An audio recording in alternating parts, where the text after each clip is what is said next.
Good morning students. आज मैं आप लोगों के लिए पुष्पी पादपों में लैंगिक जनन sexual reproduction in flowering plants का पार्ट 2 लेकर आया हूँ। उम्मीद करता हूँ कि आप लोग इसे बेहतर से बेहतर समझेंगे, क्योंकि मैंने इसे बेहतर से बेहतर बनाने का प्रयास भी किया है। तो चलिए, पिछले वीडियो में हम लोग यहाँ तक पहुँच चुके थे। एंथर मैंने बताया था कि एंथर का जो स्ट्रक्चर होगा टिश्यू लेवल पर कैसा होगा, उसकी संरचना उसकी कैसी होगी, आज उसी का हम लोग स्टडी करेंगे। ठीक, तो चलिए रेडी हो जाइए। तो हम लोग अब स्टडी करेंगे एंथर का। एंथर का हम इसका जो है 36 काट कर लें, फिर हम देखेंगे कि इसमें कुछ इस तरह से आप देख सकते हैं कि जो है इस पूरे को हम 36 काट करके दिखा रहे हैं। ठीक है, तो आप इसमें 4 लेयर पा रहे हैं। एक देख रहे हैं, सबसे बाहरी वाला लेयर जो है वो एपिडर्मिस है, उसके भीतरी जो लेयर है वो एंडोथेसियम है, और जो थर्ड लेयर है वो मिडिल लेयर है, और लास्ट में जो 4th लेयर है वो टेपिटम है। Very important, tapetum. ठीक, और बीच बीच में इनके कनेक्टिव टिश्यूज पाए जाते हैं। तो जो यहाँ पर आप लेयर्स देख रहे हैं, इसमें खास बात यह है कि जो ये 3 लेयर्स हैं, शुरू की जो 3 लेयर्स हैं, एपिडर्मिस, एंडोथेसियम, मिडिल लेयर, ये तीनों लेयर टेपिटम को प्रोटेक्ट करते हैं, सुरक्षा देते हैं। ठीक है, टेपिटम ही इसमें इम्पोर्टेंट है। उसके बाद कैसे कैसे क्या होगा, आइए आगे जानते हैं। सपोज कीजिए कि हम इतना जो है जूम कर रहे हैं, यानी कि माइक्रोस्कोप से देख रहे हैं, तो क्या होता है, तो हम जब इतने एरिया को देख रहे हैं तो कुछ इस मतलब टिश्यू लेवल हम लोग देखने जा रहे हैं। तो टिश्यू लेवल में हम क्या देख रहे हैं, यहाँ पर जो सबसे बाहरी ये था एपिडर्मिस, वो कुछ इस तरह का दिखाई सेल से बना हुआ है। उसके बाद एंडोथेसियम भी आपको उसके भीतर 2 लेयर्स में दिखाई दे रहा है। उसके बाद जो है आपका मिडिल लेयर भी दिखाई दे रहा है। सो एंडोथेसियम सिंगल लेयर में था, मिडिल लेयर दिखाई दे रहा है, और लास्ट में है टेपिटम। ठीक है, टेपिटम आप यहाँ पर देख सकते हैं, यह पोषण देने का कार्य, न्यूट्रिशन का कार्य करती है अंदर प्रेजेंट सेल्स को। जो इसके अंदर प्रेजेंट सेल्स हैं वो वास्तव में माइक्रोस्पोर्स मदर सेल्स होते हैं। ठीक है, माइक्रोस्पोर्स मदर सेल्स होते हैं वास्तव में। उसके पहले वो क्या होते हैं इसको जानेंगे। तो जो माइक्रोस्पोर्स मदर सेल आप देख रहे हैं, माइक्रोस्पोर मदर सेल ये, ठीक है, वास्तव में बनाते हैं स्पोरोजिनस टिश्यू। यानी कि ये जो स्पोरोजिनस टिश्यू है, ये टोटल स्पोरोजिनस टिश्यू है, ये भीतर वाला। ठीक है, और ये किसका बना है, माइक्रोस्पोर मदर सेल का बना है। ठीक है ना, यही चलकर आगे पोलन ग्रेन्स बनते हैं, यही पोलन ग्रेन्स बनते हैं। तो माइक्रोस्पोर मदर सेल से पोलन ग्रेन का बनना क्या है, बीजाणु जनन है। ठीक है, बीजाणु जनन है। ठीक है ना, स्पोरोजिनेसिस क्रिया है। ठीक है ना, अब कैसे वो बनता है, ये तो इंट्रोडक्शन हुई कि माइक्रोस्पोर मदर सेल से पोलन ग्रेन्स का बनना क्या है, बीजाणु जनन है। तो थोड़ा सा यहाँ पर कहना ये अनुचित होगा बीजाणु जनन, क्योंकि यहाँ पर चूँकि बीजाणु लगभग कई पादप के होते हैं, तो यहाँ पर लघु बीजाणु जनन, माइक्रोस्पोरोजिनोसिस, जो कि आपका अगला हेडिंग भी आ गया है। तो माइक्रोस्पोरोजिनेसिस, लघु बीजाणु जनन क्या है।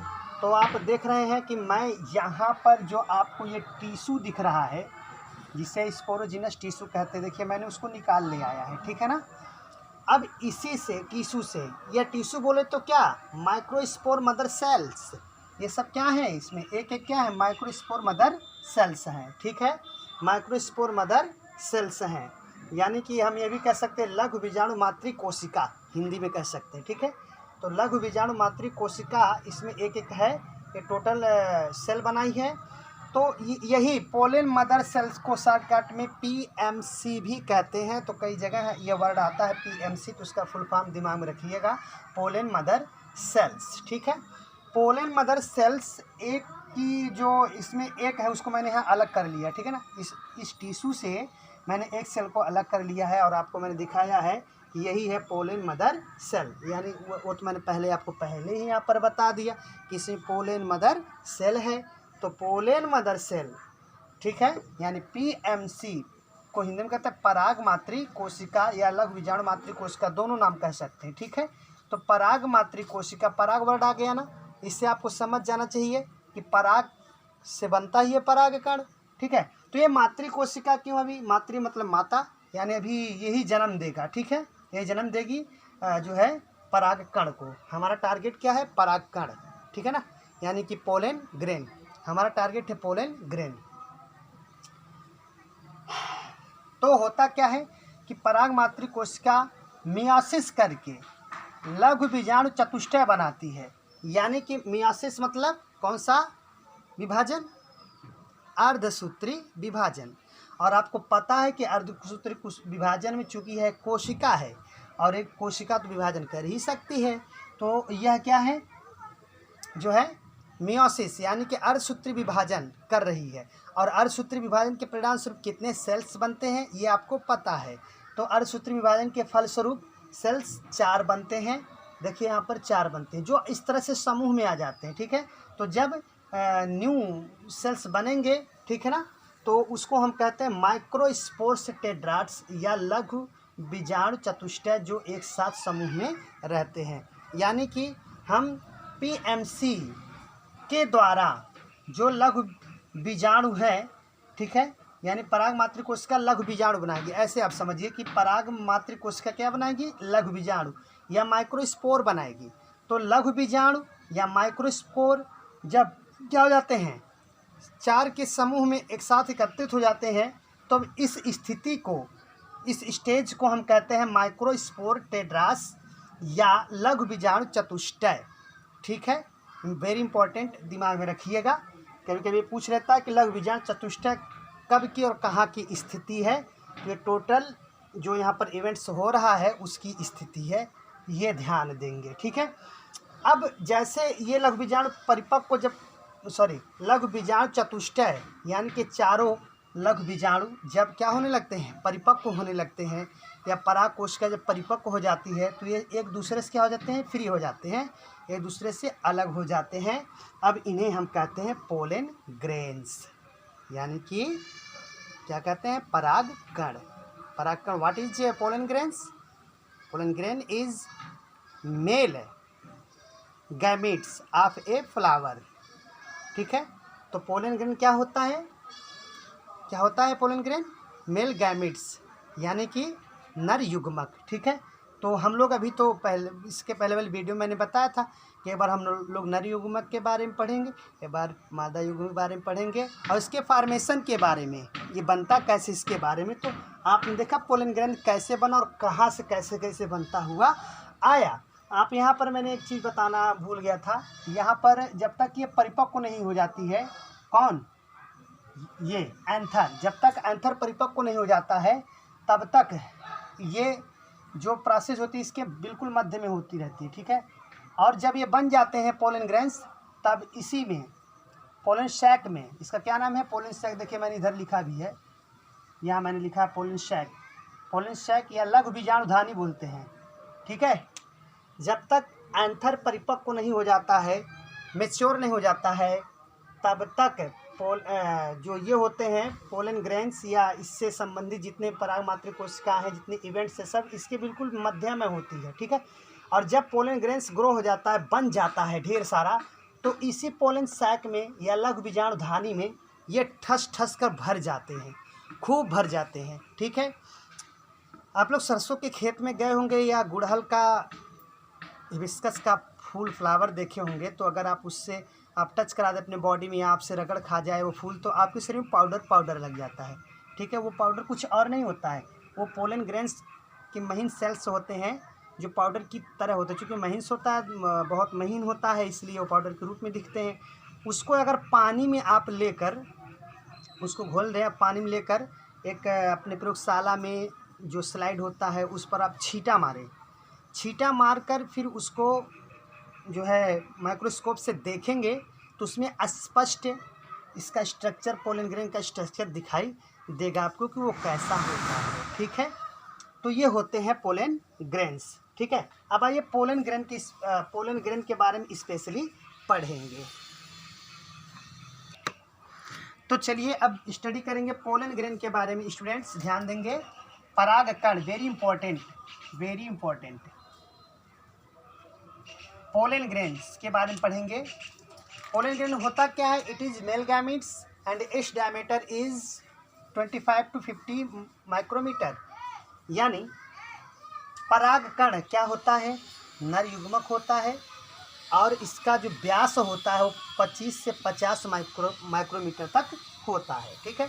अब एक पोलन ग्रेन को, जो यहाँ पर आप देख रहे हैं, एक पोलन ग्रेन का अगर हम जूम करके यानी कि बड़ा करके उसको जो है उसका स्टडी करें कि वो कैसा दिखता है, तो चलिए हम यहाँ पर समझ लीजिए जूम कर दिया। ठीक है। तो जूम करने के बाद होता क्या है, ध्यान से देखेंगे। आप देख रहे हैं कि यहाँ एक लेयर दिखाई दे रहा है, ध्यान से देखिएगा, खुरदरा लेयर दिखाई दे रहा है एक, उसके बाद फिर एक अंदर लेयर दिखाई दे रहा है। ठीक है। फिर एक अंदर लेयर दिखाई दे रहा है। ठीक है, आए बात समझ में। उसके बाद कुछ स्ट्रक्चर्स दिखाई दे रहे हैं जो मैं आगे आपको बताता हूँ, अभी आप कंफ्यूज हो सकते हैं, अभी आप समझिए। जो इसका सबसे बाहरी लेयर है, आउटर लेयर है, उसको कहते हैं एक्साइन। क्या कहते हैं? एक्साइन। यह बना होता है स्पोरोलेनिन से। ध्यान देंगे, स्पोरोलेनिन वेरी इंपॉर्टेंट। यह बहुत ही इंपॉर्टेंट कंपाउंड है इसके लिए, एक्साइन के लिए। एक्साइन बोले तो जो पोलन ग्रेन का सबसे आउटर लेयर है, सबसे बाहरी परत किसकी बनी होती है? स्पोरोलेनिन से बनी होती है, जो क्या होती है? रेजिस्टेंट कार्बनिक कंपाउंड होती है। रेजिस्टेंट कार्बनिक कंपाउंड का मतलब हुआ प्रतिरोधात्मक कार्बनिक पदार्थ है ये। यानी कार्बनिक पदार्थ है स्पोरोलेनिन, बट इसकी जो क्या होती है, इसके अंदर बड़ी क्षमता होती है। यह प्रतिरोधक क्षमता को बनाए रखती है। कहाँ कहाँ ये सुरक्षा किन किन से देती है? ये क्यों बनाई गई है पोलन ग्रेन में? पोलन ग्रेन में वो इसलिए बनाई गई है क्योंकि पोलन ग्रेन का इम्पोर्टेंट मटेरियल तो अंदर है। ठीक है। जैसे किंग अंदर होता है और उसके गेट पर या उसके महल के चारों तरफ सैनिक लगे होते हैं उसकी सुरक्षा के लिए, या जो है क्या नाम है, अंदर जो कार्य हो रहा है उसकी कार्य में कोई बाधा न उत्पन्न हो, तो उसके लिए चारों तरफ से लगे रहते हैं ना तमाम सैनिक या जितने भी प्रोटेक्टर होते हैं। उसी प्रकार से ये अंदर जो मेन मटेरियल है वो तो अंदर है, लेकिन ये बाहर जो होता है एक्साइन, वो स्पोरोलेनिन से बना होता है, जो क्या होता है? रेजिस्टेंट होता है, काफ़ी रेजिस्टेंस होता है, प्रतिरोधात्मक होता है। और ये क्या करता है? हाई टेम्परेचर से और क्षार से, अम्ल से, ठीक है, रक्षा करता है अंदर के मटेरियल्स की। किससे रक्षा करता है? हाई टेम्परेचर, बेस एसिड से रक्षा करता है, यानी अम्ल, क्षार, और इस पर किसी प्रकार का ज़्यादा से ज़्यादा तापमान कार्य नहीं करता है। ठीक है। ज़्यादा से ज़्यादा तापमान इस पर कार्य नहीं करता है। हाई टेम्परेचर, उच्च तापमान इस पर कार्य नहीं करता, नहीं तो ये नष्ट हो जाते हैं। जब ये नष्ट हो जाते तो प्रकृति को बनाने से कोई फ़ायदा नहीं होता। इसलिए ऐसा ये बनाया गया है कि जो है इसको नुकसान ना पहुँचे। ठीक है। और तो और यहाँ तक जो आप देख रहे हैं एक्साइन को, जो ये एक्साइन है और किससे रक्षा करता है? अभी तक कोई ऐसा एंजाइम नहीं बना या प्राकृतिक रूप से या कृत्रिम रूप से जो इसको नष्ट कर दे। किसे? एक्साइन को। ठीक है। एक्साइन को कोई एंजाइम नष्ट नहीं कर सकता जब तक इसका लाइफ टाइम है, जब तक इसका लाइफ स्पैन है, जब तक इसका जीवन अवधि है पूरे पोलन ग्रेन का। ये अब स्वाभाविक रूप से नेचुरली डेड होता है। ठीक है। तो एक्साइन स्पोरोलिन से बना होता है, जो हाई टेम्परेचर, एसिड और बेस है, तथा अब किसी प्रकार के एंजाइम से अंदर के मटेरियल्स को प्रोटेक्ट करता है। ठीक है। अब आगे की बात करें, अंदर क्या होता है? जो इसका ठीक इसके अंदर का एक लेयर आप देख रहे होंगे। एक मिनट एक चीज़ और बता दूं, इस बाह्य चोल में एक्साइन को हिंदी में बाह्य चोल कहते हैं, में कई जगह आप देख रहे होंगे ऐसे ऐसे छिद्र होता है, इसे कहते हैं जनन छिद्र। ये बहुत इंपॉर्टेंट है, जो आगे चलकर आपको बताया जाएगा क्या कहते हैं उसको, फर्टिलाइजेशन के टाइम। ठीक है। तो इसे कहते हैं जर्मीपोर। ठीक है। तो जर्मिनल या जर्मीपोर या जनन छिद्र ये होता है, किस में पाया जाता है? एक्साइन में, बाह्य चोल में पाया जाता है, जिसकी अभी तक महिमा हम लोग पढ़ रहे थे। अब अंदर का जो लेयर होता है उसके बारे में थोड़ा ध्यान दें। अंदर का जो लेयर है उसे हम इंटेस्टाइन कहते हैं, सॉरी इंटाइन कहते हैं या अंतःचोल कहते हैं। ठीक है, अंतःचोल किसका बना होता है? सेलुलोज का और पेक्टिन का। ये कार्बोहाइड्रेट्स होते हैं ना, तो सेलुलोज और पेक्टिन का बना होता है। ठीक है, सेलुलोज और पेक्टिन का बना होता है। तो सेलुलोज पेक्टिन का बना होता है, मतलब वो भी एक तरह से प्रोटेक्ट ही करता है, जैसे जो है क्या नाम है, सेल वॉल करता है, कोई सेल में उपस्थित कोशिका भित्ति करती है उस तरह से। ठीक है, तो ये इंटेस्टाइन होता है। इसके ठीक अंदर, अब यहाँ से थोड़ा कंसंट्रेशन बनाइएगा, इसके ठीक अंदर प्रोटोप्लाज्म होता है। चूंकि pollen grain is a cell, तो उसका प्रोटोप्लाज्म यानी जीव द्रव्य जरूर होगा, तो उसके अंदर जीव द्रव्य होता है। बट जो अभी हम लोग एक्सोइंटाइन पढ़ रहे थे, इसके अंदर 2 टाइप का सेल होता है। आपको मैं एकदम स्पष्ट दिखा रहा हूँ, कंफ्यूज मत होइएगा। एक होता है लार्ज सेल और एक होता है स्मॉल सेल। तो ये बड़ा सेल है, ध्यान से देखिएगा, ये क्या है? ये पूरी की पूरी बड़ी सेल है, और उसी में तैरती है छोटी सेल, उसी में तैर रही है। ये देखिए, अलग से मैंने बनाया है छोटी सेल। ठीक है, डोंट बी कंफ्यूज मत होइएगा कि यह एक बड़ी कोशिका है और उसका यह कोई कोशिकांग है, कोई पार्ट है सेल का। नहीं, यह पूरी की पूरी एक बड़ी सेल है, उसके अंदर एक छोटी सेल तैरती रहती है। तो जो बड़ी सेल है उसे हम वेजिटेटिव सेल कहते हैं। क्या कहते हैं? वेजिटेटिव सेल कहते हैं। क्या कहते हैं? Vegetative cell. जो बड़ी वाली है, जिसके अंदर छोटी सेल तैर रही है, उसे हम वेजिटेटिव सेल या कायिक कोशिका कहते हैं। और छोटी वाली सेल को हम जर्मिनेटिव सेल कहते हैं या जनन कोशिका कहते हैं। यही इंपॉर्टेंट है, जनन कोशिका। ठीक है, तो ये सब दिमाग में रखिएगा। इसका स्ट्रक्चर इसलिए बताया जा रहा है क्योंकि जब फर्टिलाइजेशन का टाइम आएगा, जो है जब मादा युग्मक से यह नर युग्मक मिलने जाएगा, तो वहाँ ये सारे लेयर्स वर्क करेंगे। ठीक है, तो आप देख रहे हैं कि वेजिटेटिव सेल जो बड़ी वाली सेल है, और एक स्मॉल सेल जो है जर्मिनेटिव सेल, जनन कोशिका। ठीक है, तो जो वेजिटेटिव सेल है उसी में जर्मिनेटिव सेल ऑलवेज तैरता रहता है। क्यों तैरता रहता है और ये क्या है दोनों का कार्य? तो कायिक कोशिका या वेजिटेटिव सेल में भरपूर पोषक पदार्थ होते हैं, इसलिए देखिए मैंने यहाँ पर लिख दिया खाद्य भंडार। इसमें बहुत सारा पोषक पदार्थ होता है, खाद्य भंडार होता है। यह खाद्य पदार्थों से भरा होता है, जो कि जर्मिनेटिव सेल्स को हमेशा पोषण देता रहता है, भोजन देता रहता है, ताकि जर्मिनेटिव सेल ऑलवेज जीवित रहे। ठीक है, तो हमने क्या देखा? This is a structure of pollen grain. ठीक है ना, यह परागकण का संरचना था। स्टूडेंट्स एकदम अच्छे से इसे पढ़िए, जल्दी स्ट्रक्चर कहीं किताब उताब में खोजने से भी मिलता नहीं है अच्छे से। ठीक है ना, मैंने जिस ढंग से समझाया, उम्मीद करता हूँ कि आपको बहुत बेहतर समझ में आया होगा। क्योंकि इसलिए बहुत बेहतर कह रहा हूँ क्योंकि मैंने कई राइटर के बुक से जो है इसको अच्छे से निकाल कर आपको मैं समझा रहा हूँ। चलिए ठीक है, अब हम पहुँचते हैं पोलन ग्रेन।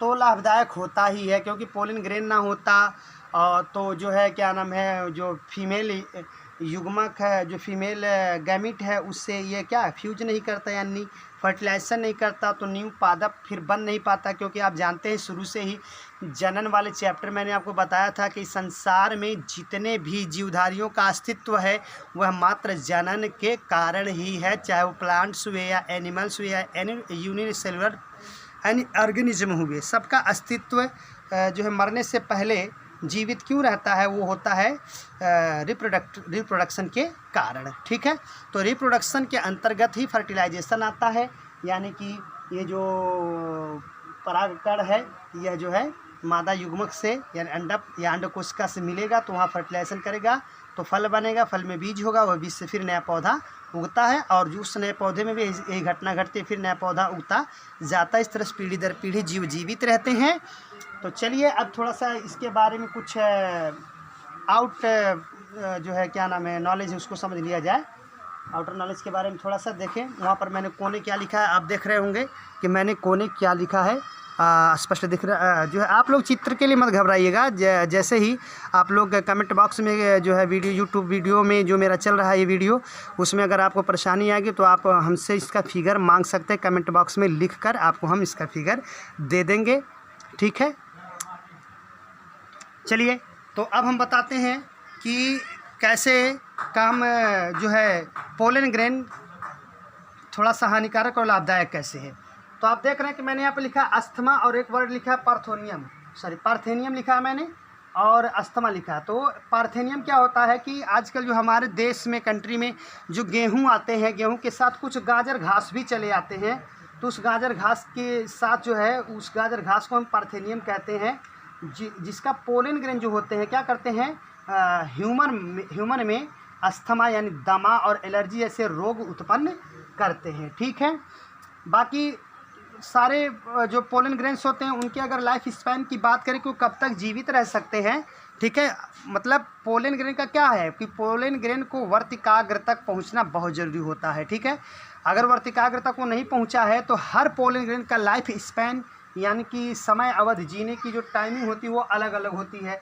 जैसे यहाँ पर मैंने लिखा कि पैडी और वीट में जीने का जो टाइमिंग है वो 30 मिनट ही होती है इसकी जीवन क्षमता। ठीक है, अगर वह है वर्तिकाग्र पर पहुंच गया तो ठीक है, और नहीं पहुंचा तो 30 मिनट के भीतर नहीं पहुंचता तो मर जाएगा, ख़त्म हो जाएगा। ठीक है, जबकि मैंने 3rd पॉइंट पर लिखा, जबकि जो रोजेसी, लेग्यूमिनेसी और सोलेनेसी ये जो है क्या नाम है पादपों के ये क्या हैं कुल हैं, फैमिलीज़ हैं। इसके बारे में हम आपको आगे बताएंगे, फैमिली के बारे में प्रैक्टिकल में भी आप पढ़ेंगे। ठीक है, तो जबकि ये रोजेसी, लेग्यूमिनोसी और सोलेनेसी इनकी जो जीवन क्षमता होती है, इनके पराग कणों की जो जीवन क्षमता होती है वो महीनों तक रह सकती है। ठीक है, 1 से 2 महीने तक वो जीवित रह सकते हैं। कौन?